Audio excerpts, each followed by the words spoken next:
This is a sponsor product I got for review. I just wanted to show you guys what's inside the package. Once you open it, as you can see, you have the wall back plate, and that looks really nice. I really like the color. It's like golden champagne color, and that is really cool. And on the back you have a foam that installed for like waterproofing, and over here you have the handheld, and I believe this has four settings: one, two, three, and four. Yes, it has four settings, and you have this extension. It also, the water also comes from this as well.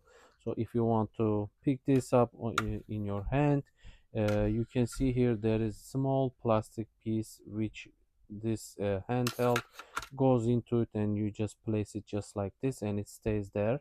And you have this beautiful color hose as well. It just has matching color with the set. That is really nice. And you have the extension pipe, and you have the lever handle, and the other part for the lever. So once you get this unit, the valve doesn't come with this, so make sure that you already have it before you start your installation process. So you need to order the valve separately, and also you have the back plate for the extension hose. It goes inside like this, and some other installation materials. uh, Overall, this is what you get inside the package. I wanted to show you guys. Thank you for watching.